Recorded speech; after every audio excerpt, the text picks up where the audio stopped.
जम्मू कश्मीर में 12 अप्रैल को हुई पहलगाम आतंकी घटना के बाद पाकिस्तान और भारत में युद्ध जैसे तनाव उत्पन्न हुआ। लेकिन जिस तरीके से प्रधानमंत्री नरेंद्र मोदी ने कल आकर संबोधन किया और देश जो सेना के हैं उसकी गाथा आपको बताया, जिस तरीके से मुंह तोड़ जवाब पाकिस्तान को भारत ने दिया, उसको लेकर तमाम तरीके की बातें उठ रही थी। भारत के लोग जो है वो चाह रहे थे कि पाकिस्तान को नेस्तनाबूद किया जाए। जिस तरीके से देखा गया कि आर्मी ने अपने सौर का परिचय देते हुए पाकिस्तान को मुंह तोड़ जवाब दिया। ताजनगरी के लोग हैं, प्रधानमंत्री के इस निर्णय से कितने संतुष्ट हैं, हम डायरेक्ट इनसे बात करेंगे। सर, प्रधानमंत्री जी संबोधन देश के नाम करते हैं। लोग चाहते थे कि पाकिस्तान को मुंह तोड़ जवाब दिया जाए, पीओ को अपने हिस्से में ले लिया जाए, लेकिन किस तरीके से देखते हैं आप उनके संबोधन? देखिए, हम अपने माननीय प्रधानमंत्री पर किसी प्रकार के संदेह नहीं कर सकते, क्योंकि जिस तरह की उनकी सोच रहती है, और ये समझिए, शायद मैं समझता हूँ कि जब से देश आज़ाद हुआ है उसके बाद से पहला ऐसा प्रधानमंत्री है जिसने पाकिस्तान के अंदर घुसकर मारा और इतनी तबाही मचाई, और उस तबाही के बाद भी उन्होंने बड़ा स्पष्ट कह दिया, अगर ये युग युद्ध का नहीं है तो ये युग आतंकवाद का भी नहीं है, और हमारी तरफ से किसी प्रकार का सीज फायर नहीं हुआ है। अगर पाकिस्तान ने कोई भी हरकत की, हमारी सेना, अब जैसे इजराइल हमेशा तैयार रहता है उसी प्रकार से भारतीय सेना भी तैयार रहेंगी, और अगर उन्होंने कोई हरकत करी तो रावलपिंडी घुसकर मारेंगे, इस्लामाबाद में घुसकर मारेंगे, और कोई उसका पाकिस्तान का कोई हिस्सा इस समय भी पाकिस्तान, वो भी अमेरिका के दबाव में, अमेरिका का दबाव था पाकिस्तान के ऊपर, पाकिस्तान ने रिक्वेस्ट करी, इसीलिए माननीय प्रधानमंत्री ने इस बात को माना है, और ये मान लिया हमारी तरफ से किसी प्रकार का सीज फायर नहीं है। अगर पाकिस्तान ने कोई भी हरकत की तो उसको हम बर्बाद कर देंगे। विपक्ष लगातार सवाल खड़े कर रहा है कि अब भारत पाकिस्तान के बीच युद्ध जैसे तनाव जैसी स्थिति हुई, युद्ध भी हुआ, लगातार हमले पाकिस्तान ने किए, ड्रोन हमले किए, मिसाइल हमले किए, सेना ने मुंह तोड़ जवाब तो दिया, लेकिन अब चाहता है विपक्ष भी और जनता भी चाहती है कि अब इस समय पर सीज फायर नहीं करना चाहिए। प्रधानमंत्री को एक क्या रणनीति ऐसी बनानी चाहिए कि पहले पीओके और पाकिस्तान को मुंह तोड़ जवाब देकर उसके बाद? देखिए, विपक्ष तो जिस प्रकार का दुष्प्रचार करता है, वो ये कहते हैं कि 90,000 सैनिक, जब हमारे पहले 71 में जंग हुई थी उसमें 90,000 सैनिक, तो मैं ये पूछना चाहता हूं, जब 90,000 सैनिक हमारे पास आ गए थे और उसके बावजूद भी आपने जो है पीओके पाकिस्तान को ही दे दिया, ऐसा कौन सा दबाव था इसको माना?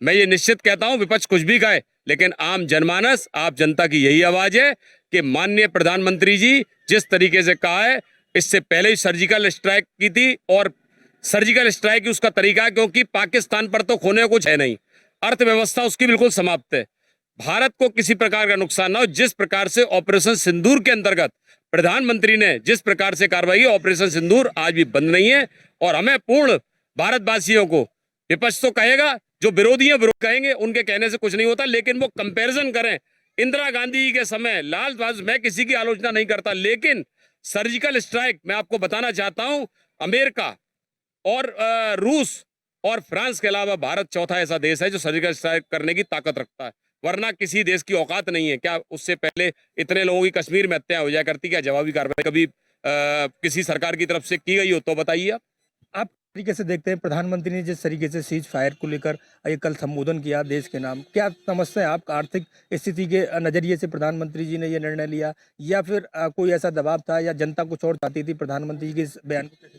वो 22 तारीख को जो प्रगटों पे आतंकवादी के रूप में वहाँ के आतंकवादियों ने जो प्रगट मारे थे 27, वो उसका ईंट का जवाब पत्थर से देने का काम भारत सरकार ने करा है, मोदी जी ने करा है।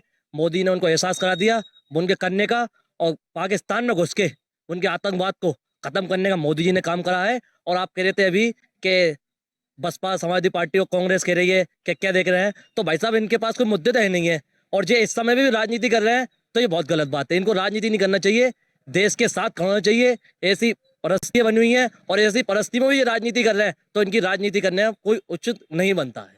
बिल्कुल, हमारे साथ और भी लोग हैं, हम इनसे पूछेंगे। सर, जिस तरीके से प्रधानमंत्री जी का संबोधन हुआ, संबोधन के बाद सीज फायर को लेकर जनता में आक्रोश भी देखा गया, लोग कई ऐसी नाराजगी व्यक्त कर रहे हैं कि एक बार युद्ध जैसे तनाव स्थिति थी, अब वो एक साथ उसको सीज फायर पर लागू कर दिया। किस तरीके से देखते हैं प्रधानमंत्री? देखिए, सबसे पहले तो मैं देश की सेना को सैल्यूट करना चाहता हूँ, जिस तरीके से उन्होंने आतंकवाद के खिलाफ पूरा डटकर सामना किया है। निश्चित रूप से सेना बधाई के पात्र है, भारत सरकार बधाई की पात्र है। निश्चित रूप से आपने भी देखा होगा कि रावलपिंडी, लाहौर और इस्लामाबाद के अंदर जो घुसकर के अटैक किया है, केवल भारत ऐसा पहला देश बन गया है जिसने न्यूक्लियर सामने वाले पर होते हुए भी उसमें वार किया है, निश्चित रूप से उसके घर में घुस करके मारा है।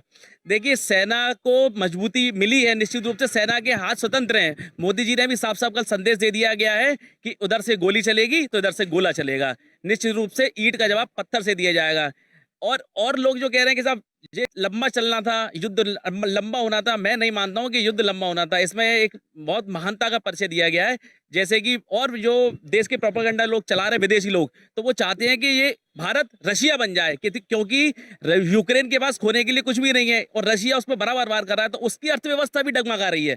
और निश्चित रूप से अगर भारत इस चीज को लेकर के चलता कि निश्चित रूप से युद्ध लंबा होता, तो पाकिस्तान पे तो खोने के लिए कुछ भी नहीं है साहब। यूक्रेन के पास खोने के लिए कुछ भी नहीं है और रशिया उस पर बराबर वार कर रहा है, तो उसकी अर्थव्यवस्था भी डगमगा रही है। और निश्चित रूप से अगर भारत इस चीज को लेकर के चलता कि निश्चित रूप से युद्ध लंबा होता, तो पाकिस्तान पे तो खोने के लिए कुछ भी नहीं है साहब। उन पे है क्या है?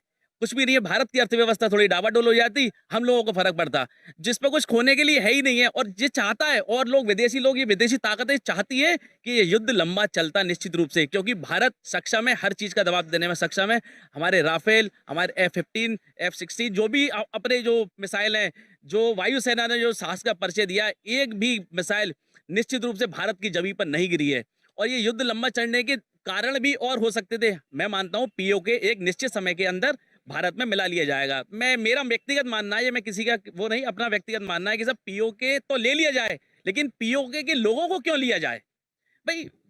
POK चलिए मतलब मस्त है, लेकिन वो जो POK के वहाँ लोग हैं ना, वो भारत की धरती पर क्या करेंगे? वो केवल हमें नुकसान पहुंचाएंगे, इसके अलावा वो कोई काम नहीं करेंगे। प्रधानमंत्री द्वारा ये किया गया सीज फायर को लेकर किस तरीके की जो व्यवस्था है वो देखी गई? आप प्रधानमंत्री जी ने जिस तरीके से सीज फायर को लेकर अपना संबोधन दिया कल, किस तरीके से देखते हो? देखिए, वो देश के प्रधानमंत्री हैं, वो जो भी सोचेंगे देश के हित में ही सोचेंगे और देश के ही लिए करेंगे।